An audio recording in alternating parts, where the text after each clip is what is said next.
Hello guys! Hello Aries! Welcome dito sa aking channel. Kapalaran 888, welcome. Alamin natin kung anong messages, vibration, gabay energy para sa lahat ng Aries. This is general reading, so pwede kang makaresonate. Gamitin mo ang iyong intuition sa panonood Aries. I hope na makuha mo yung energy. Okay, first card natin is professional assistance.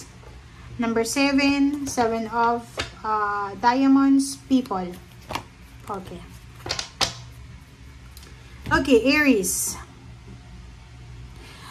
Dito Aries, sinasabi ng barahan na if you are or if you experiencing halimbawa mga rejection. Okay, nag-a-apply ka ng trabaho. Tas walang tumatanggap sa'yo. May tumatanggap pero pinapaasa ka. Dito sinasabi ng barahan na siguro kailangan natin ng professional na assistance. Siguro kailangan natin mag-consult sa like sa dalubhasa. Di ba magtanong tayo, bakit kaya walang tumatanggap sa akin sa trabaho? Bakit kaya every time na parang ganun, like sa body mo, physical health, may mga nararamdaman ka, kailangan mo ng professional na assistance or ng guidance. So, dito sinasabi ng bara sa'yo na as much as possible, huwag tayong masyadong yung parang, anong tawag dyan? Yung indoor tayo, yung gagawin mo yung lahat kahit hindi mo naman alam. Diba? Humingi tayo ng tulong, be patient, and humingi tayo ng tulong sa mas nakakaalam. Lalo na kung pinag-uusapan natin dito is tungkol sa mga bagay-bagay na hindi natin alam. Kailangan natin ng learnings, ng wisdom. Kailangan natin yon. Okay? Okay, next card natin is 6, moving on. Sa relationship siguro to or sa mga ibang bagay na may dala-dala kang grudges and resentments. Mayroong mga Aries dito na marami kang pinagdaanan na sakit, hirap, hinanakit, resentment, anger, hatred, jealousy. Lahat ng klase ng negative na ramdaman mo. And sinasabi ng bara pwedeng na backstab ka, na scam ka, na traitor ka, but this card, sinasabi ng barahan na kailangan mo nang mag-move on. Pilitin mo ang sarili mo na mag-move on. Pilitin mo ang sarili mo na makaalis ka na dyan sa sitwasyon na yan na hindi na para sa'yo. Okay.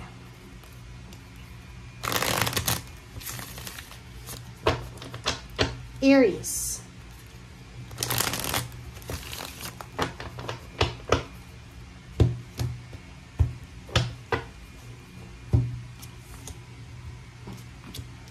Okay, Aries. First 2 cards natin, congratulations sa'yo. Bakit? Kasi kung makikita mo dito, Aries, may pera na paparating. May job offer na paparating. May financial help na paparating. Financial assistance na paparating. Diba? So, isang emperor, isang financially stable, powerful na tao, ang posibleng makakatulong sa'yo if you need money. Ibig sabihin, pwedeng ikaw to, pwedeng ikaw yung powerful na yan, pwedeng ikaw yung mag-o-offer ng iyong serbisyo sa mga tao, pwedeng politiko, pwedeng kung sino man siya, or pwedeng ikaw yan na, sinasabi ng bara sa'yo dito na, may darating na posibleng power, richness, may parating na recovery na kung anong nawala sa atin. May parating na assistance. May parating na tulong. Okay? Diba? Sinasabi sa'yo dito isang napakabilis na magic, milagro, ang posibleng darating sa'yo, Aries. Ito ay, kumbaga, hindi mo in-expect to eh. Hindi in-expect na tulong, hindi in-expect na assistance, hindi in-expect na trabaho ang posibleng i-offer sa'yo. Hindi in-expect na kung ano man na blessings yan. Okay? And dito sa barahang to, sinasabi ng barahan na etong blessings na to, etong assistance na to na darating sa'yo na unexpected, matagal mo na yan na gustong makuha. It's either gusto mong bumili ng bahay, sasakyan, gusto mong ma-promote, gusto mong mag-travel, gusto mo, ano ba yung gusto mo? Freedom.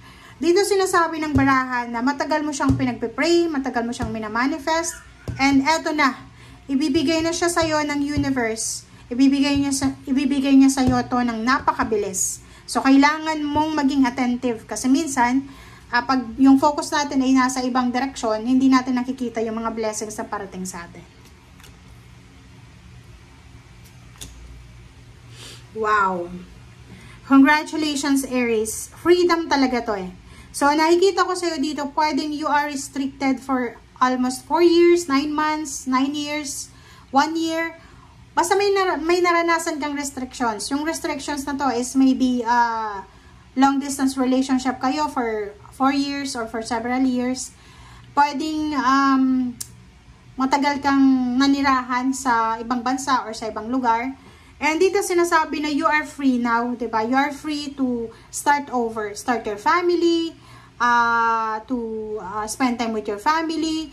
Parang sinasabi ng bara sa'yo na bibigyan ka ng pagkakataon ng universe, Aries, na gawin kung ano yung mga dapat gawin para makapagsimula ka ng bagong buhay. So, nasa sa'yo na yon, okay? Kasi pinipresent na sa'yo eh.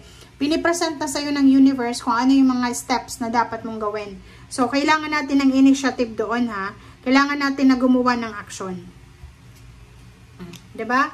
So, it's confirmed. Sinasabi ng bara sa'yo dito, Aries, na yung lump sum of money, yung possession na yan, yung kasikatan na yan, yung plano na yan para mag-travel, magpatayo ng bahay, magkaroon ng business. Matagal mo siyang hinintay eh. Maybe 3 years, maybe 3 decades. Kung ilang taon ka na ngayon, 60 years old, nagsimula ka nung kailan? 3, 4, 5, maybe 30 years old, diba? Or 29. So, dito sinasabi ng bara sa'yo na matagal mo tong hinintay. Matagal mo tong hinintay. And you are lucky. Kasi yung magician nandito, yung magician, sinasabi na may milagro na posibleng darating sa'yo. Ang milagro ito ay yun nga, there's a pathway, there's a portal opening, there's a new beginnings na posibleng darating sa'yo. Ang new beginnings na to in terms of money, sinasabi ng barahan na you are lucky kasi napapaligiran ka ng mga tao na talagang may ano sila eh.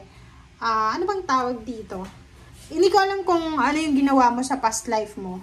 Pero dito sa buhay mo ngayon sa mundo, dito sa earth, kahit marami kang pinagdadaanan na pagsubok sa buhay, mayroong kang talagang mga tao na tutulungan at tutulungan ka.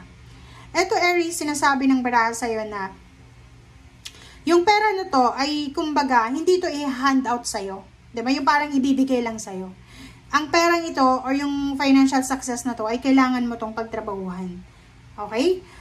So, kailangan mo ng initiative dito. So, sinasabi ng baraha sa'yo dito na, Aries, simulan mo na. Okay? Kung gusto mong magkaroon ng magandang buhay, simulan mo na ang pagbabago. Ngayon pa lang. Okay? Thank you guys for watching. Bye!